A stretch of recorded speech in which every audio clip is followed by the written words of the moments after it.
Garuda Express, an international courier service. Telugu తెరపై biggest reality show Bigg Boss season 1 సక్సెస్ఫుల్గా 18వ ఎపిసోడ్లోకి ఎంటర్ అయింది. ఇక ఈరోజు ఎపిసోడ్ హైలైట్స్ విషయానికొస్తే బిగ్ బాస్ హౌస్లో లగ్జరీ బడ్జెట్ కోసం రసవత్తరంగా సాగుతున్న ఒప్పో పైసా వసూల్ టాస్క్లో వసూలుదారులపై వినియోగదారులు గెలుపొందారు. దీంతో విన్నర్ గ్రూపు సభ్యులుగా ఉన్న ధనరాజ్ ముమైత్ ఖాన్ లగేజ్లను తిరిగి ఇచ్చేశారు బిగ్ బాస్. అంతేకాకుండా ఈ టాస్క్లో అందరి హౌస్ పర్ఫార్మెన్స్ చాలా బాగుందని, అందుకుగాను లగ్జరీ బడ్జెట్లో భాగంగా 1400 పాయింట్లనిచ్చారు. ఆ బడ్జెట్తో కొన్ని వస్తువులను కొనుక్కోవచ్చని కొన్ని కండిషన్లు పెట్టారు బిగ్ బాస్. ఆ వచ్చిన పాయింట్స్తో పెరుగు, చికెన్, ఐస్ క్రీం, బాదం, చిల్లీ సాస్లను వినియోగదారులు లగ్జరీ బడ్జెట్ టాస్క్లో కొనుక్కున్నారు. ఇక వైల్డ్ కార్డ్ ఎంట్రీతో Bigg Boss show glamour look ఇచ్చిన దీక్షపై ఫుల్ ఫోకస్ పెట్టాడు ప్రిన్స్.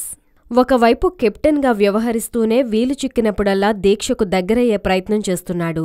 లగ్జరీ బడ్జెట్లో గెలుపొందిన వినియోగదారుల గ్రూప్లోనే ఇద్దరు ఉండడంతో ఆ అమౌంటుని పంచుకునే నేపథ్యంలో దీక్షకు తక్కువ అమౌంటుని కేటాయించడం, ఆమె తిరిగి అడగడంతో సారీ అని చెప్తూనే దీక్షను ముద్దాడేశాడు ప్రిన్స్.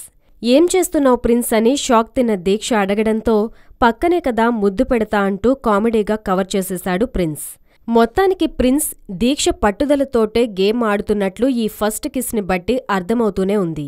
మరోవైపు దీక్ష పని సరిగా చేయడం లేదని అర్చన, ముమైత్, హరితేజలు కంప్లైంట్ చేయడంతో ప్రిన్స్ దీక్షను నేను చెప్తా తనకి అంటూ నువ్వు పనిలో ముమైత్కి సాయం చేయమని, పని రాకపోతే నేర్చుకుని చేయాలని అందరూ మీ మీద కంప్లైంట్ చేస్తున్నారని ప్రిన్స్ దీక్షను అడగగా, నేను పనిచేస్తున్నా అని, నేను అందర్నీ అర్థం చేసుకున్నా నన్నెవరూ అర్థం చేసుకోవడం లేదని, ఇక్కడ చాలా రాజకీయాలు చేస్తున్నారంటూ దీక్ష కన్నీరు పెట్టింది.